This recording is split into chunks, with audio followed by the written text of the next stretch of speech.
what's your advice as well to, let's say, students who aspire to start some sort of fund in the future? Sort of maybe, how do you know that you're ready, or how do you know that you think that you're ready? What's sort of your advice for raising capital? What are some of the major, challenges that you went through? So, in terms of being ready, I've met people who are as capable as I am to run a fund, but they will never be ready, and they think that they're not ready because they need to go learn, but actually for some reason they just don't have the self-confidence to want to go and do it. And so those people in a certain way will never be ready. They keep saying, oh, I need another 2 years experience. I need to go and work somewhere. And, no amount of me telling them, look, yeah, go work at XYZ firm. It's not going to help you when you start doing it yourself.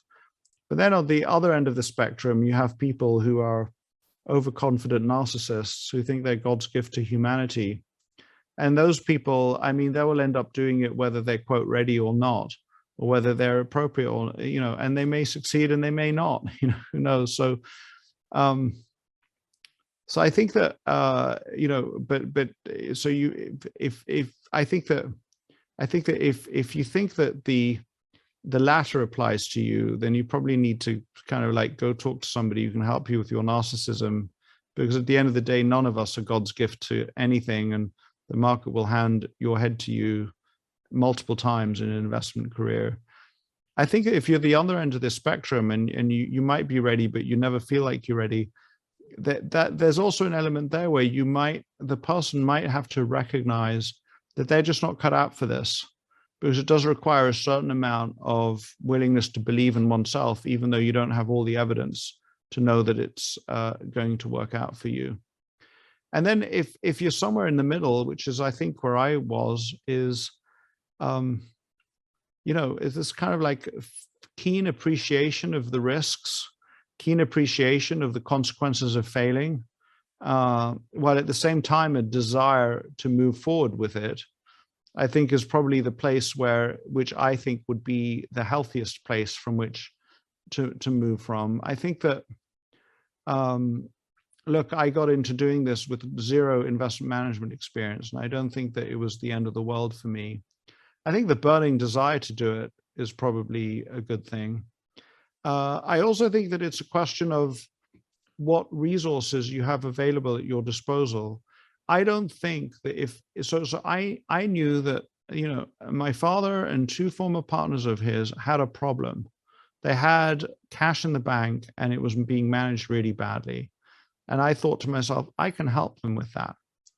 I don't think that if I didn't think that I could get access to that pool of capital as a starter to start my investment business, I don't think that I would have either been capable of raising the money. I don't think I would have wanted to raise the money. I think that initial capital gave me the kind of buffer to be able to work at getting it right. So I think that often, what's really important is hidden.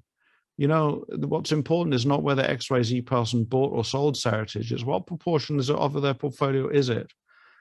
And in this case, whether you're ready is in huge part, I mean, if you have a pool of committed capital that will stay with you for 5 years or more, that you can live comfortably managing, either because it's a sufficiently large size that you can draw a modest fee and live from that capital, or you have maybe another source of income, then you might be ready. But I actually, if you're somebody who wants to raise the money, then I think that, I don't think that life is much fun living with big ideas, but having to convince other people to put their money with you. I think that my response to somebody like that is to say, you know what, go get some financial success with maybe not your big ideas, but something that works for you. And once you have the money in your own bank account, then go have your big ideas and do whatever you like with it and demonstrate and prove. But if somebody listening to this is like, yeah, I'm going to go raise a bunch of money, I think that the people who deserve to receive money, they often will have investors approach them unsolicited.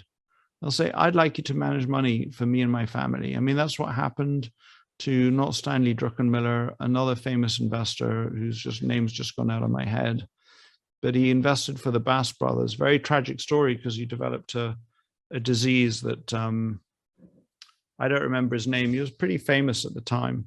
But so I think that, you're ready. If you have a committed pool of capital that's staring you in the face and saying, please manage me, then maybe that's the best indicator that you're ready, and then don't turn it away. Yeah, that makes sense. And do you find the screeners useful at all, whether they're either quantitative screeners or keyword screeners in a research process? I haven't done much keyword screening, although I think that the Bloomberg monitor now has access to it. It's an interesting idea, and I'd be curious, you can email me afterwards, there are probably some interesting word combinations that one could look at in conference calls that unveil something unusual. I think that, there's the concept that perhaps you're already familiar with. If you are, sorry, and if you're not, it's great concept. The idea that an idea screens well. So that's, it looks good in the screen, but it's not actually a good investment idea for all sorts of reasons that don't show up on the screen. So I think that's a real problem, and is the reason why screens are never going to work consistently, because even if they did, whatever informational advantage you get from the screen or whatever investment advantage you get is going to be arbitraged out, because anybody it would be pretty straightforward to replicate that screen. And so, a screen for anything is going to miss all the things that don't screen well. And I think that we live in a world probably where most of the best investment ideas don't screen well.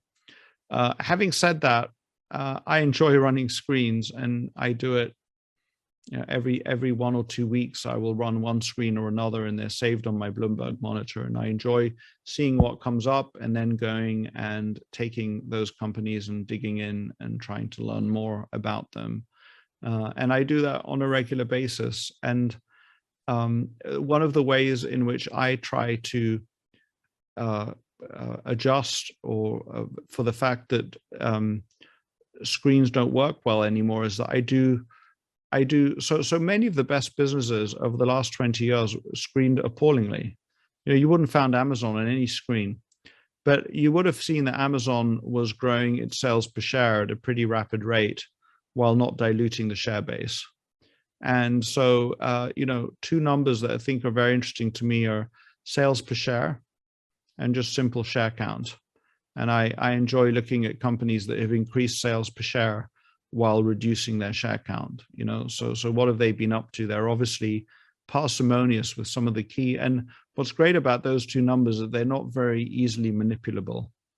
So when you look screening in terms of EBITDA, whatever, net income, all sorts of manipulations that can occur.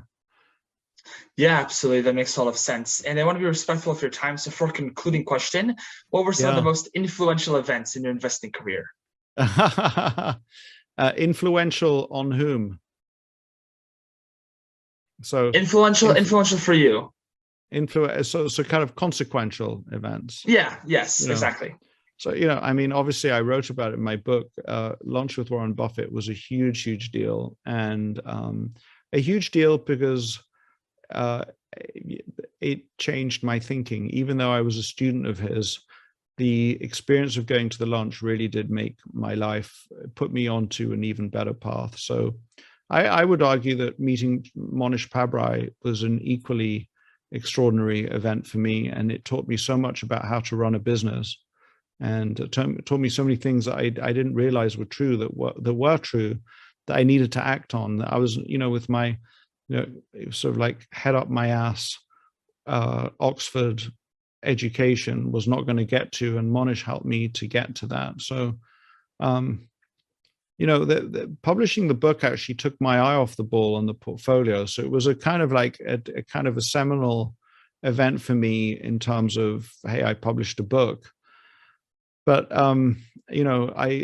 shortly after that, Horsehead went bankrupt. So I didn't have much time to enjoy and that was a seminal event for me as well. I mean, I ended up working for 6 months, best part of 6 months, doing everything I could to try and recover the investors' money. And I failed, but it was something that I knew I had to do. And so I think that ultimately, because I worked so hard at that, it was in some places it actually enhanced my reputation. People said, "Oh, this guy is willing to fight to the end," you know. And I fought until there was no more. There was no more opportunity to fight what was happening, which I thought was particularly wrong.